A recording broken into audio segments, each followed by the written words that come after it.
Pessoal, pois bem, estamos aqui ao vivo, cara, o pré-candidato à presidência Renan Santos falando aqui com vocês, com frio na barriga. Eu vou só falar como eu estou agora. Eu estou com frio na barriga.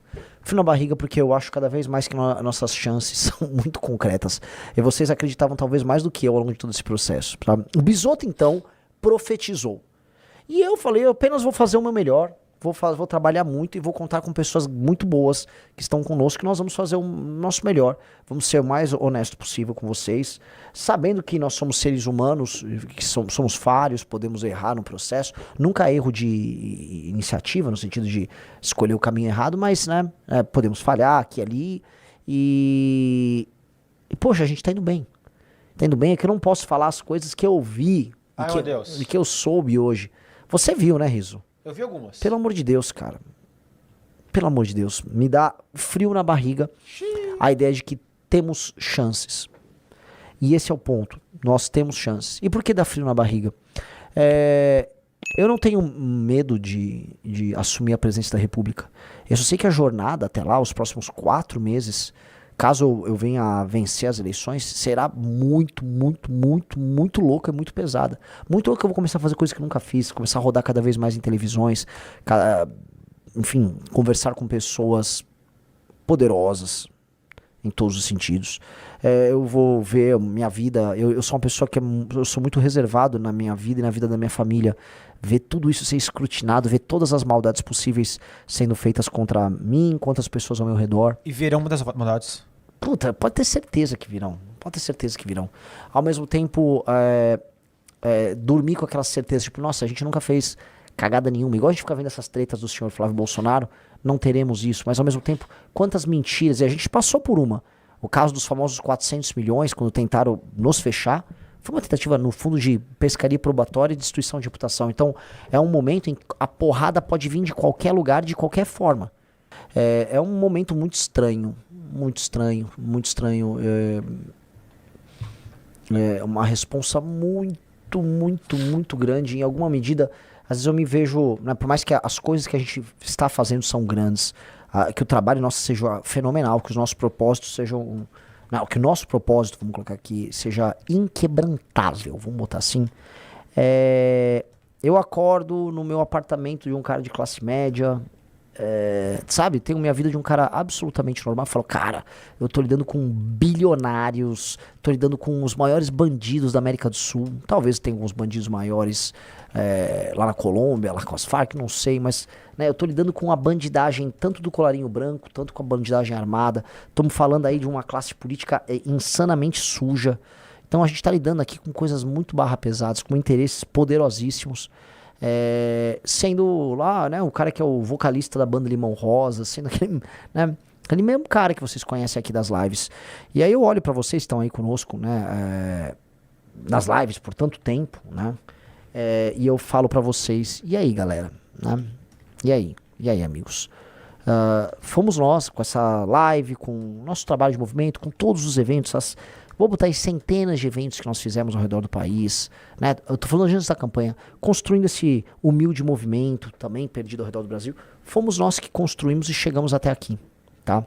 E o trabalho recompensa. Agora é só o começo de uma guerra muito maior e uma guerra mais ou menos curta. É a guerra até as eleições. Acabou de sair mensagens novas de pagamentos de Vorcaro para aquelas empresas do Eduardo Bolsonaro, do advogado dele, na verdade, né? Vamos lá. Começaram com o Intercept dizendo que não... não, eles estão falando deles próprios, né? Planilha dos fluxos de pagamentos, tá? Funding Schedule, né? Agenda de pagamentos de coisa de 24 milhões de dólares, é isso? Isso. Tudo em tranches, né? De 2 milhões de dólares, aparentemente. 2 milhões de dólares, com certeza. E seriam 14 desembolsos entre janeiro de 25 e janeiro de 26. As duas primeiras parcelas foram de 2 milhões de dólares cada, inicialmente previstas para 20 e 25 de janeiro. Essa tabela sobre os pagamentos foi encaminhada a 7 de agosto para o empresário da beleza. A mensagem é relevante porque sugere que novos desembolsos estavam sendo discutidos naquele momento. Então vamos lá. Thiago Miranda disse: 2 em atraso e está para vencer a terceira agora em agosto. Sobre esse assunto, quer que eu toque com alguém? Sobre o filme. Cara, sobre o filme, né? Eu acho muito engraçado o filme ainda colocado como se fosse a chave da relação dos dois, né? O valor completamente desproporcional Aí o Daniel Vorcaro responde: segunda fazemos 2. Ok, te lembro, aviso pra eles. Abraço, estou por aqui monitorando essa reta final aí. Aí Daniel Vorcaro manda: sobre o filme só foi pago a 1ª de janeiro. Precisa me ajudar a controlar isso. Tem que pagar a 2ª e a 3ª. Aí o Fabiano Zettel fala: vou pra cima do Mineiro. Passei o fluxo pra ele. Achei que ele estava fazendo. Zettel respondeu logo em seguida: vou pra cima do Mineiro. Passei o fluxo pra ele. Beleza. O Mineiro, citado na troca de mensagens, seria Antônio Carlos Freixo Júnior, executivo ligado à entre investimentos e participações e empresa que fez a transferência. Apesar das negativas oficiais, a mensagem indica haver uma conexão entre Vorcaro e Freixo. Em fevereiro de 25, segundo os registros obtidos pelo Intercept, Zettel perguntou se Vorcaro poderia se pedir... Beleza. Comprovante bancário detalha operação. Outro documento que chama atenção é o comprovante da primeira transferência internacional da operação, emitido pelo sistema SWIFT, utilizado por instituições financeiras para operações entre diferentes países. O registro é datado de 13 de fevereiro de 25 e confirma a remessa de $2 milhões ao Heaven Gate Development Fund LP, contado por Paulo Calisto, advogado do Eduardo Bolsonaro, que é o dono da casa, né? Então é isso, ele já tem os comprovantes, ou seja, foram depositados muitos milhões de dólares ali, pode ser.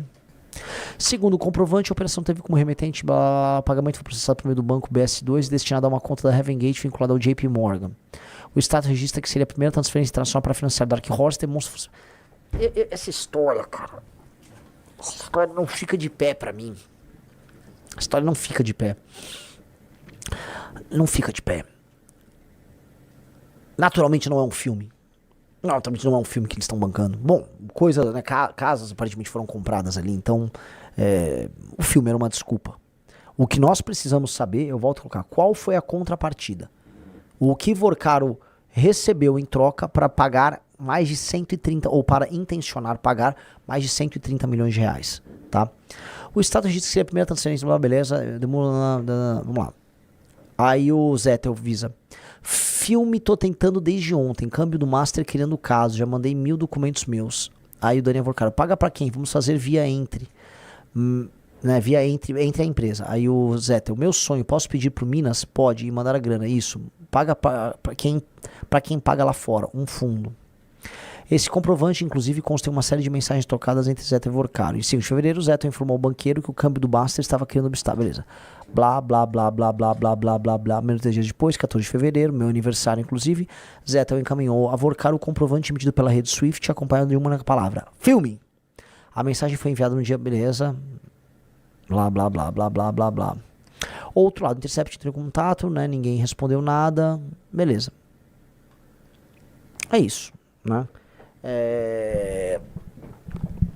O dinheiro foi remetido. Eu não quero ficar fazendo reprise de programas velhos que eu faço aqui de análises renais.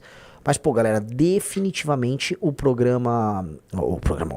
dinheiro não foi pra fazer um filme. A não ser que, de fato, o Dark Horse é um fenômeno da cinematografia brasileira, um filme nacional que custou mais de 100 milhões de reais.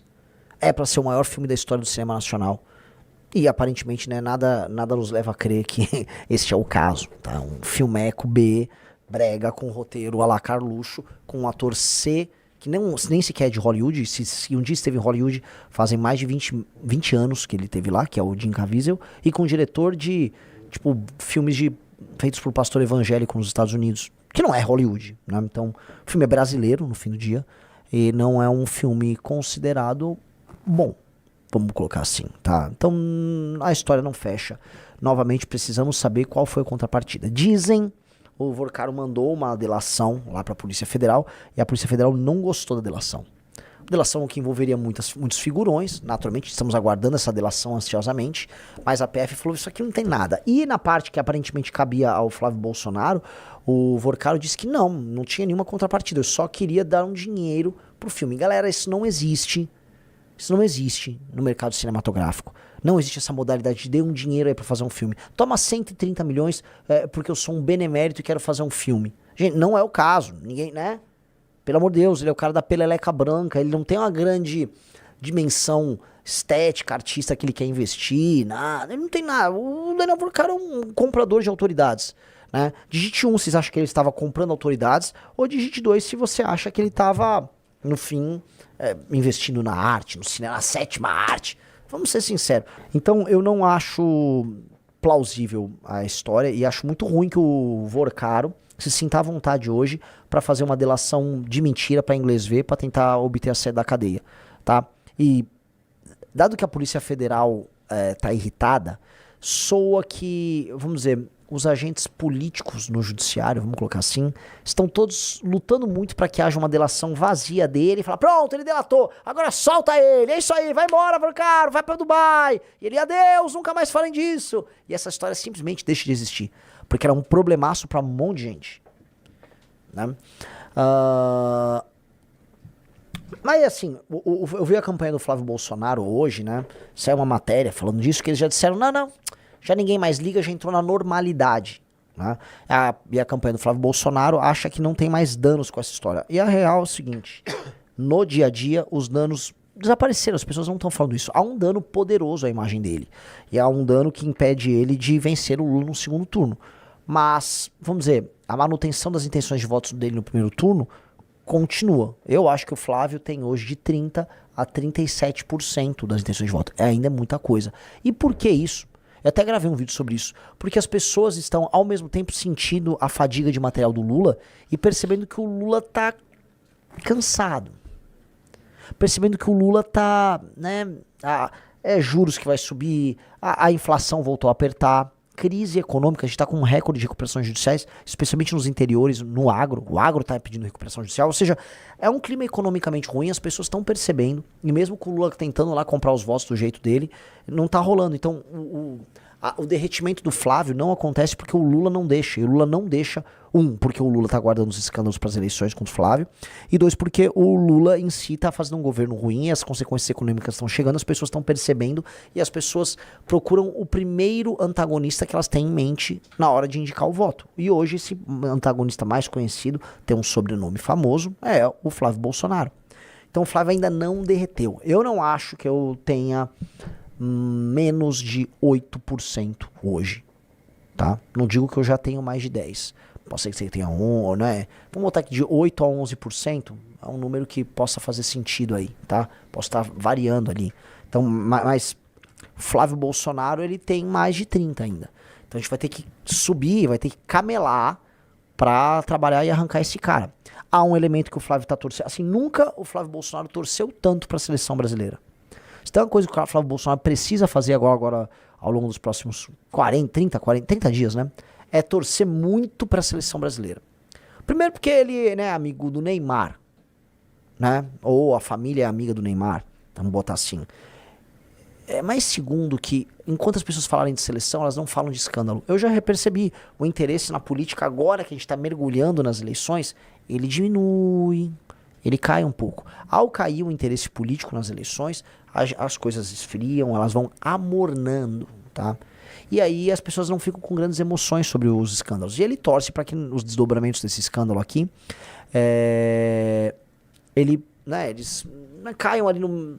Assim, sai uma matéria aí com novos áudios do Flávio no momento que o Brasil faz um gol na Escócia. E aí ninguém, né, todo mundo lá, tô feliz.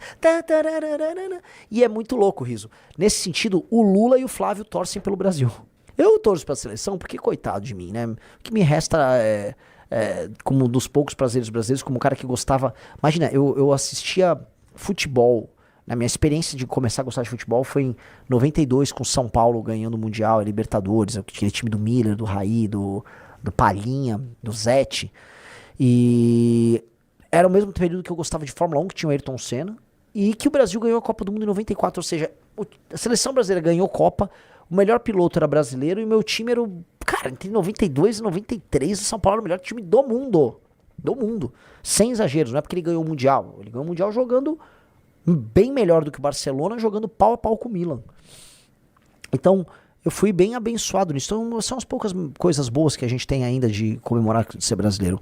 Mas, dito isso, né, em termos eleitorais, não existe muito cálculo, não. Beneficia o Lula e o Bolsonaro o Brasil ir bem. Tá? Beneficia bastante. E acho que esse benefício para eles, ambos comemorarão de maneiras distintas. O Flávio por não haver tanta ênfase nos escândalos, o Lula por tentar, se o Brasil vai bem. Na verdade não existe bem, né? Pro brasileiro, se você não ganhar a Copa, você fracassou. Isso é muito louco, né, Riso? Pro Brasil, né, vamos supor, Marrocos ficou em quarto na última Copa. Foi uma comemoração colossal. A Croácia ficou em segundo e terceiro nas últimas 2 Copas, foi uma comemoração colossal. Então, só pra gente, e pra talvez uma ou outra seleção, chegar na final e não ser campeão é horrível. Agora, né, pra dar aquele meu pitaquinho de futebol, tá difícil o caminho do Brasil. Tá difícil. O Riso, você entende um pouco de futebol. Marrocos tá jogando bem. Tá jogando bem. Marrocos surpreendeu na última Copa. Sim, assim, se o Brasil empatar com o Marrocos, eu não ficarei surpreso. Não. Escócia tá jogando bem. Ganhou um amistoso jogando bem, assustador. O Haiti beleza, todo mundo vai surrar o Haiti. O Haiti é pra você fazer saldo de gols. Portugal também tá muito bem. O Heitor Linhares falou, tem o Japão também. Sim, o Japão tá fortíssimo. E o Brasil vai pegar nas oitavas, se ficar em primeiro no grupo, ou Japão ou Holanda. Então, né, é perigoso. Perigoso.